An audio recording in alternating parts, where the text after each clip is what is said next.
सुबह राशि और सुनी दोनों ऋषिकेश में राशि के कमरे में बैठी बातें कर रही थीं। सुनी के चाचा चाची और शालू भी वहां आ पहुंचे। राशि, शालू, मनीष नहीं आया? शालू हंसने लगी। लगता है सुनी दी ने बताया नहीं है आपको। मनीष बेचारे की हालत तो धोबी के कुत्ते वाली हो गई थी, ना घर का रहा ना घाट का। राशि चौंकी। क्या मतलब? शालू, पहले तो ऋषभ जीजू ने मनीष को धोया था, लेकिन इस बार सुनी दी ने भी उसे धो दिया। राशि ने सुनी की तरफ हैरानी से देखा। तूने उसे मारा? सुनी ने हाँ में सिर हिला दिया। राशि, लेकिन क्यों? पहले तो तू हमेशा उसे नजरअंदाज करती थी, फिर अब क्या हुआ? सुनी, क्योंकि वह हमारे ऋषभ जी के बारे में गलत बोल रहे थे और हमें ये सहन नहीं हुआ। राशि हंसने लगी। बेचारा मनीष, यार हम तो तुझे अहिंसा की पुजारन समझते थे, लेकिन तू तो ऋषभ जीजू की पुजारन निकली।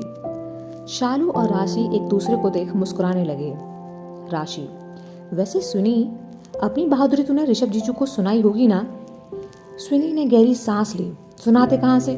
7 दिन के लिए तुम सबने हमारा मौन व्रत करवा दिया था और फिर ऐसी कोई बात बताने वाली थी ही नहीं। शालू ने चुपके से सुनी का फोन उठा लिया और दरवाजे के पास जाकर खड़ी हो गई। कोई बात नहीं, आपने नहीं बताया तो हम बता देते हैं। आपका एक्शन क्वीन वाला अवतार उनको भी तो पता लगना चाहिए। सुनी ने उसके हाथ में अपना फोन देखा तो जल्दी से उठ खड़ी हुई। शालू, फोन दो हमारा।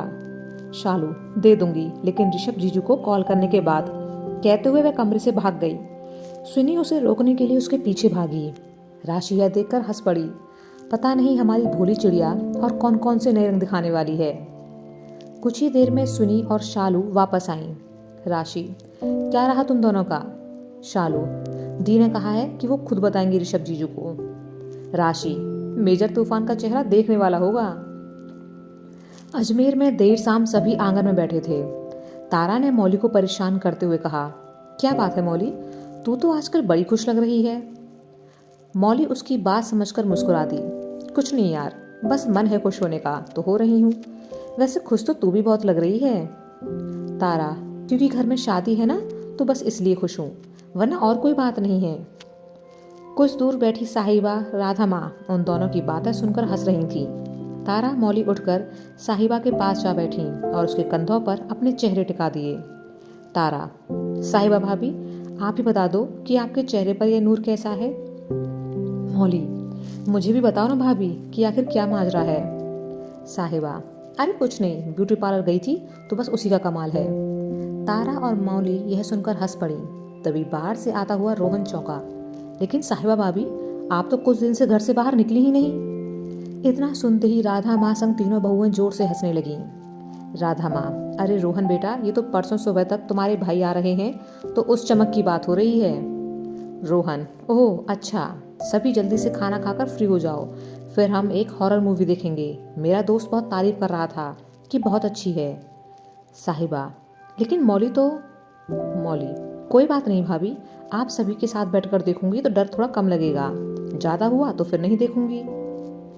रात को सभी एक साथ बैठकर हॉरर मूवी देखने लगे। अंश पहले ही सो चुका था।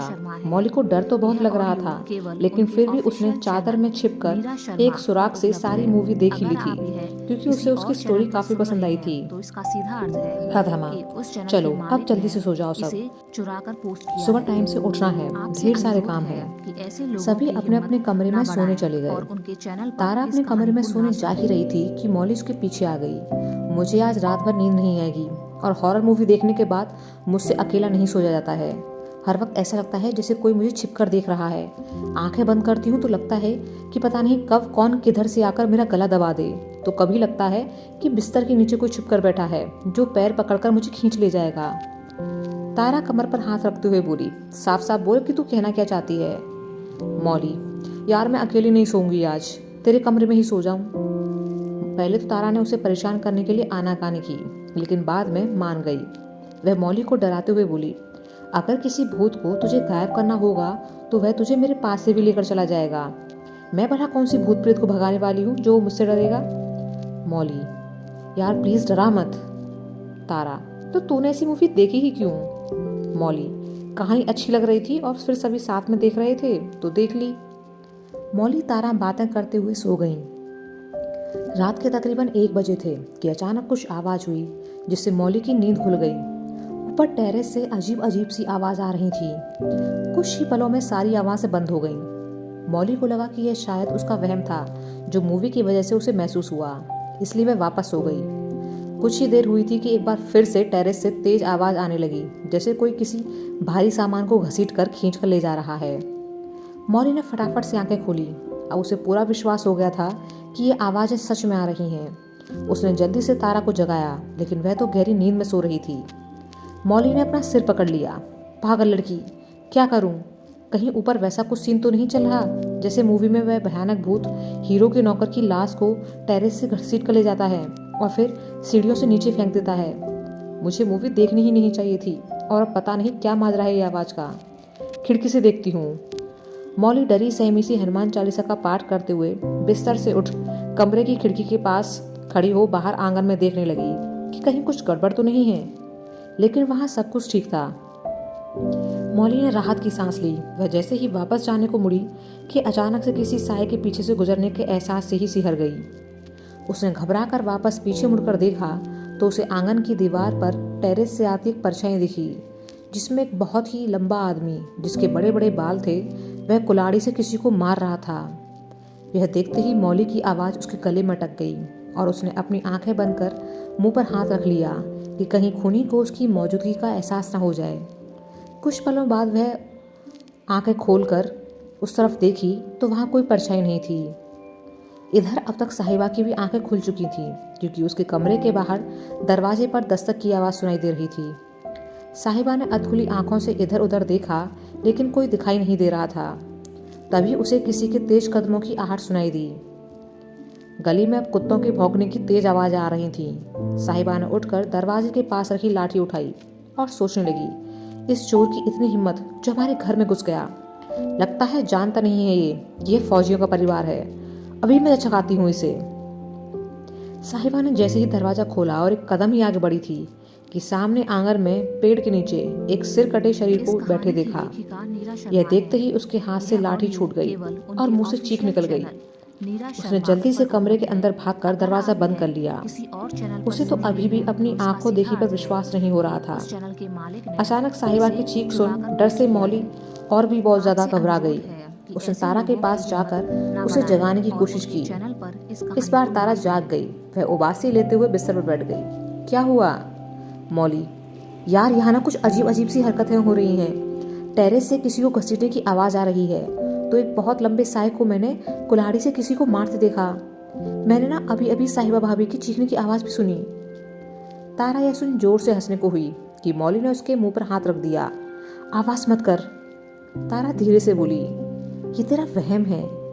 मौली, मैं सच कह रही हूँ यार। वह तारा को अपने साथ ले जाकर खिड़की के पास खड़ी हो गई और बताने लगी कि उसने परछाई किधर देखी थी। तारा, कुछ भी तो नहीं है वहां पर। तभी उन्हें किसी की डरावनी हंसी की आवाज सुनाई देने लगी। वह आवाज उन्हीं की तरफ तेजी से बढ़ती जा रही थी। दोनों ने एक दूसरे को देखा कि हो क्या रहा है। तारा और मौली खिड़की से बाहर ध्यान से देखने लगे। इतने में हंसने की आवाज बंद हो गई। तभी अचानक से एक चेहरा खिड़की के सामने खड़ा हुआ। यह देख तारा और मौली की चीख ही निकल गई। तभी सामने से आवाज आई, क्या हुआ? आप लोग ऐसे क्यों चीखे? तारा और मौली ने ध्यान दिया कि सामने रोहन है। तारा हड़बड़ाते हुए बोली, रोहन? रोहन तो और कौन होगा? मौली, तुम यहाँ क्या कर रहे हो? रोहन, मैं पानी पीने के लिए उठा था तो किचन में जा रहा था। खिड़की पर आप दोनों की परछाई देखी तो मैं आप लोगों से पूछने के लिए आ रहा था कि तभी आप लोग मुझे देख चीख पड़े। साहिबा ने मौली तारा की चीख सुनी तो हैरान रह गई। ये दोनों क्यों चीखी हैं? सब ठीक तो है ना? जाकर देखूं तो, लेकिन अंश अकेले सो रहा है, क्या करूं? साहिबा ने अंश को वहीं सोता छोड़ कमरे का दरवाजा खोला और इधर उधर देखा। कहीं कोई दिखाई नहीं दे रहा था। साहिबा ने कमरे का दरवाजा बाहर से बंद किया और तारा मौली की तरफ चली गई। राधा माँ भी तारा मौली की चीख से उठ बैठी। अब इस वक्त क्या हो गया जो दोनों ऐसे चीख रही हैं? मना किया था मैंने मौली से कि ऐसी पिक्चर ना देखे, पर नहीं मानी। अब हो रही होगी परेशान, जाकर देखती हूँ।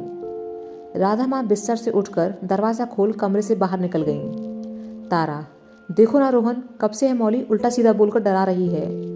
मौली ने रोहन को सब कह सुनाया तो वह हंस दिया। ये आप नहीं, हॉरर मूवी का डर बोल रहा है। तभी साहिबा भाभी और राधा माँ वहाँ पहुंची।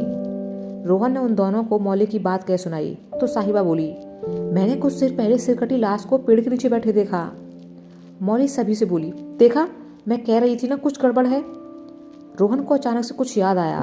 अंश कहाँ है? साहिबा, वह तो कमरे में सो रहा है। मौली की चीख सुनकर मैं बाहर से दरवाजा बंद कर। साहिबा अपनी बात पूरी भी नहीं कर पाई थी कि अंश की चीख सुनाई दी। सभी जल्दी से उस ओर भागे।